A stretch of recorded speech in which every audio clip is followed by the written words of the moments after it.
Good morning student, নম সংস্কৃতায়। আচ্ছা, তোমাদের প্রথমেই বলি, এই যে যে ভিডিওগুলো তোমরা ইউটিউবে পাচ্ছ, তোমাদের কেমন লাগছে অবশ্যই জানিও।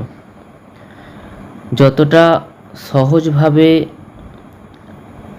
বোঝানো যায় তো সেইভাবেই বোঝানোর চেষ্টা করছি। গতদিনে তোমরা সংস্কৃত ব্যাকরণে লিঙ্গ বিভক্তি বচন নিয়ে আলোচনা পেয়েছো। আজকে আমরা সংস্কৃত ব্যাকরণে পুরুষের যে ব্যবহার সেটা নিয়ে আলোচনা করব। তোমরা প্রত্যেকে একটা নির্দিষ্ট সময় নিয়ে দেখো, যেহেতু এই ভিডিওগুলো তোমরা প্রতিদিন সকাল 9টার সময় পেয়ে যাচ্ছ, তো একটা নির্দিষ্ট সময়ে এগুলো দেখে নেওয়ার চেষ্টা করো, তাহলে প্রতিটা ভিডিও তোমরা কিন্তু দেখতে পাবে। তো দেখো, আজকে আলোচনার বিষয় হচ্ছে পুরুষ। আমরা এমনিতে প্রত্যেকেই জানি সংস্কৃত ব্যাকরণে পুরুষ হচ্ছে 3 প্রকার: প্রথম পুরুষ, মধ্যম পুরুষ আর উত্তম পুরুষ। ঠিক আছে, এটা আমাদের সকলের কাছেই জানা। কি বলছে দেখো, পুরুষ সম্পর্কে একটু আলোচনা করি। দেখো, যতটা পারা যায় নতুন কিছু তথ্য নিয়ে এসে তোমাদের সাথে তুলে ধরার চেষ্টা করি। দেখো এখানে কি বলেছে, এখানে সংজ্ঞা দিয়েছে একটা, এখানে একটা সংজ্ঞা দিয়েছে। দেখো, ক্রিয়াপদের সাথে কর্তার সম্পর্ক নির্দেশ করে কে না পুরুষ। এটা একটা বৈশিষ্ট্য বলতে পারো। ঠিক আছে, ব্যাকরণিক বৈশিষ্ট্য। প্রয়োজনীয়তা কি? প্রয়োজনীয়তা, ক্রিয়াপদের সঠিক রূপ নির্ধারণের জন্যে পুরুষের জ্ঞান থাকা কিন্তু আবশ্যক। ঠিক আছে, পুরুষ অনুযায়ী ক্রিয়াপদটা কিন্তু গঠিত হয়। পুরুষের সংখ্যা আমরা আগেই পেলাম 3টি: উত্তম পুরুষ, মধ্যম পুরুষ আর প্রথম পুরুষ। তাহলে এখান থেকে কি জানতে পারলাম, যে ক্রিয়াপদের সাথে কর্তার সম্পর্ক যে নির্দেশ করে, এটা হচ্ছে ব্যাকরণের একটা বৈশিষ্ট্য। আর প্রয়োজনীয়তা কি না, পুরুষটা কীরকম হবে, এটা একবচন হবে না দ্বিবচন হবে না বহুবচন হবে, তার উপর নির্ভর করে কিন্তু ক্রিয়াপদটা গঠিত হয়। আর পুরুষের সংখ্যা হচ্ছে 3টি: প্রথম পুরুষ, মধ্যম পুরুষ আর উত্তম পুরুষ। এরপরে দেখো, এই 3টে পুরুষের একটু ছোট্ট করে বিবরণ দেয়া হয়েছে। এই জায়গাটা লক্ষ্য করো।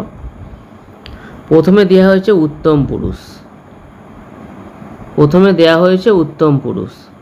ঠিক আছে, ফার্স্ট পারসন, ইংলিশে আমরা বলছি ফার্স্ট পারসন। বক্তা নিজেই হবে, যেমন বাংলায় উদাহরণ দিচ্ছে আমি, আমরা দুজন, আমরা। সংস্কৃতে অহম, আবাম, বয়ম। মধ্যম পুরুষের মধ্যে আমরা পাচ্ছি তুমি, তোমরা দুজন, তোমরা। আর প্রথম পুরুষের মধ্যে পাচ্ছি সে, তারা দুজন, তারা।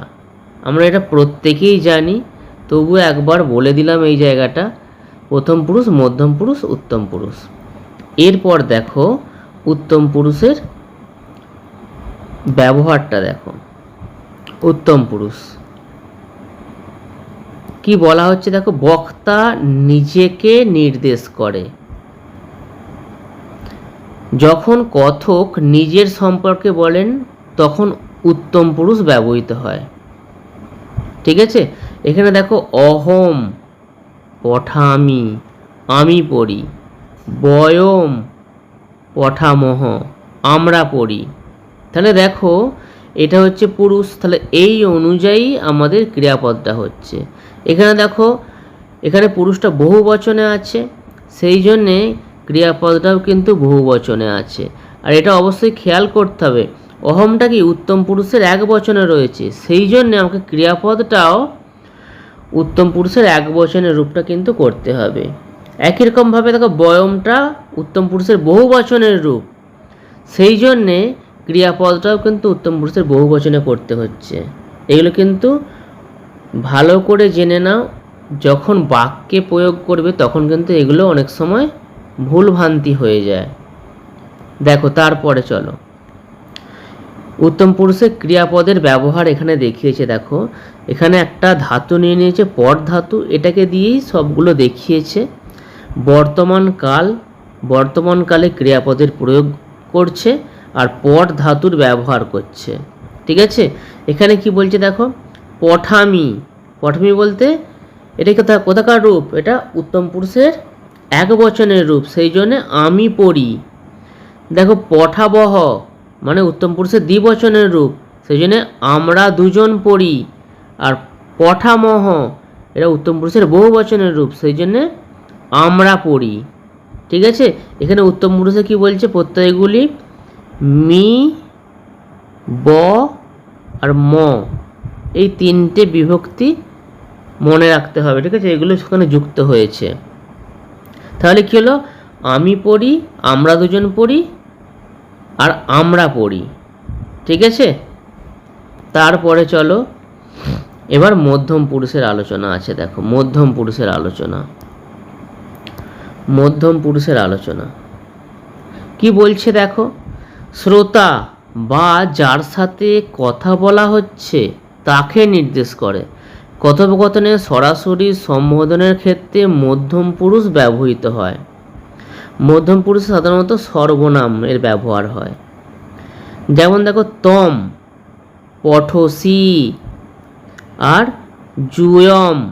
তম, যুবাম, জুয়ম বহুবচনের রূপ, মানে মধ্যম পুরুষের বহুবচনের রূপ। পঠথ আর এটা পঠসি। তাহলে তম, পঠসি, দেখো তমটা কোথাকার রূপ? না মধ্যম পুরুষের এক বচনের রূপ। তাহলে সেই অনুযায়ী আমাদের ক্রিয়াপদটাও পরধাতু দিয়ে ব্যবহার করছি। তাহলে পরধাতুর আর লটের ব্যবহার আগেই করছি, আগেই পেলাম যে লটের ব্যবহার করা হচ্ছে ধাতুটার, সেই জন্যে মধ্যম পুরুষের এক বচনের রূপটা আছে। জুয়মটা কি? মধ্যম পুরুষের বহু বচনের রূপ, সেই জন্য দেখো ক্রিয়াপদটাও মধ্যম পুরুষের বহু বচনে পঠত আছে। সেই জন্যে অর্থ হচ্ছে তুমি পড়ো, তোমরা পড়ো। ঠিক আছে, তাহলে মধ্যম পুরুষ হয়ে গেল। এবার দেখো এখানে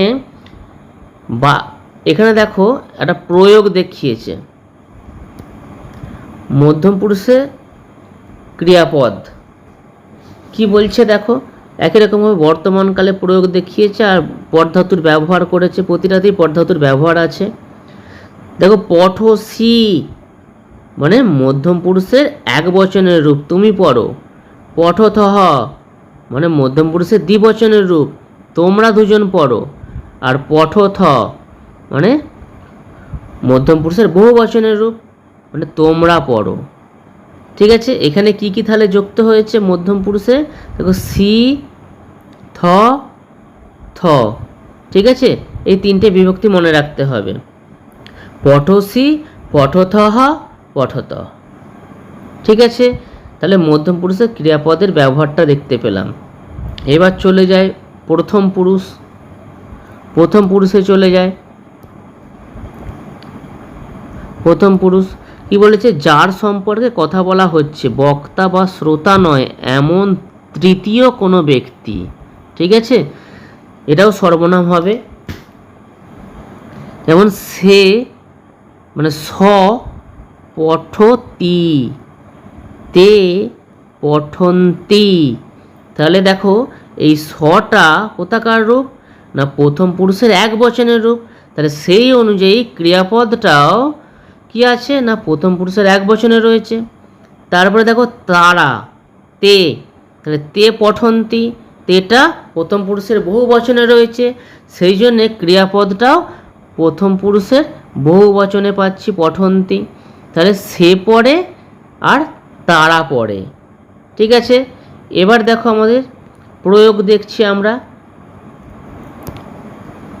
কি বলছে। দেখো বর্তমানকালে প্রয়োগ হবে আর পরধাতুর প্রয়োগ। যেমন দেখো পঠতি, এটা প্রথম পুরুষের এক বচনের রূপ আছে, সেই জন্য সে পড়ে। পঠতহ মানে এটা প্রথম পুরুষের দ্বিবচনের রূপ, তাহলে তারা দুজন পড়ে।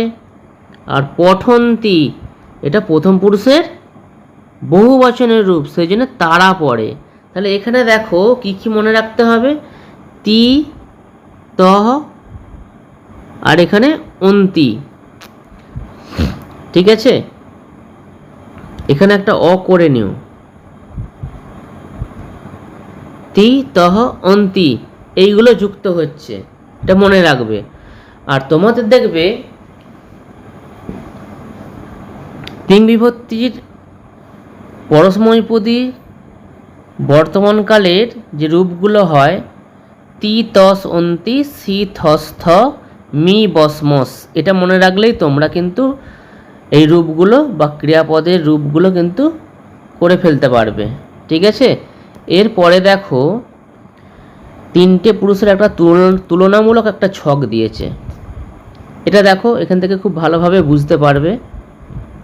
পট ধাতু দিয়েই কিন্তু দেখিয়েছে আর বর্তমানকাল দিয়েই দেখিয়েছে। এখানে পুরুষ আছে, এখানে একবচন আছে, এখানে দ্বিবচন আছে, এখানে বহুবচন আছে। খুব সুন্দরভাবে দেখো এটা করে দেওয়া রয়েছে। প্রথমে আছে দেখো উত্তম পুরুষ, আমি প্রথমে প্রথম পুরুষ দিয়েই শুরু করছি। ঠিক আছে, প্রথম পুরুষ দিয়েই শুরু করছি। দেখো পঠতি মানে সে পড়ে, পঠতঃ মানে তারা দুজন পড়ে, আর পঠন্তি মানে তারা পড়ে। তারপরে 2 নম্বর দেখো মধ্যম পুরুষ আছে, পঠসি মানে তুমি পড়ো, পঠথহ তোমরা দুজন পড়ো, আর পঠথ তোমরা পড়ো। তারপর 3 নম্বরে দেখো উত্তম পুরুষ আছে, এখানে বলছে পঠামি মানে আমি পড়ি, পঠাবহ মানে আমরা দুজন পড়ি, পঠামহ মানে আমরা পড়ি। ঠিক আছে, তাহলে এইটা দেখে মোটামুটি আমরা বুঝতে পারছি প্রথম পুরুষ, মধ্যম পুরুষ আর উত্তম পুরুষে পট ধাতুর রূপগুলো আমরা পেয়ে যাচ্ছি। ঠিক আছে, একবচন, দ্বিবচন, বহুবচনে কি কি হয় সেটাও দেখতে পেলাম। এরপরে দেখো বাক্য দিয়েছে। ঠিক আছে, এই যে তিনটে পুরুষ দিয়ে, প্রথম পুরুষ, মধ্যম পুরুষ, উত্তম পুরুষ দিয়ে বাক্য দেওয়া আছে। দেখো এখানে দেখো প্রথম পুরুষরা যেহেতু বললাম আগে, এটা আমি আগে বলছি, প্রথম পুরুষ মানে স পুস্তকং পঠতি। দেখো স আছে সেই জন্য পঠতি হয়েছে, মানে সে বই পড়ে। ঠিক আছে, মধ্যম পুরুষে চলে যাও, তম আছে সেই জন্য পঠসি হলো, তুমি বই পড়ো, তম পুস্তকম পঠসি। তারপর দেখো উত্তম পুরুষ আছে, অহম আছে সেই জন্য পঠামি হয়েছে, তাহলে অহম পুস্তকং পঠামি আমি বই পড়ি। তাহলে কি হলো, প্রথম পুরুষের উদাহরণ হলো স পুস্তকং পঠতি, মধ্যম পুরুষে হলো তম পুস্তকং পঠসি, আর উত্তম পুরুষে হলো অহম পুস্তকং পঠামি। তাহলে আমরা পুরুষ সম্পর্কে বিস্তারিতভাবে একেবারে সহজ ভাষায় সহজ করে জানতে পারলাম। এরপরেও যদি কারো এই পুরুষ সম্পর্কে বা সংস্কৃত ব্যাকরণে পুরুষের প্রয়োগ সম্পর্কে যদি কিছু সমস্যা থাকে অবশ্যই জানাবে। আজকে এই পর্যন্তই থাকলো। নম সংস্কৃতায়।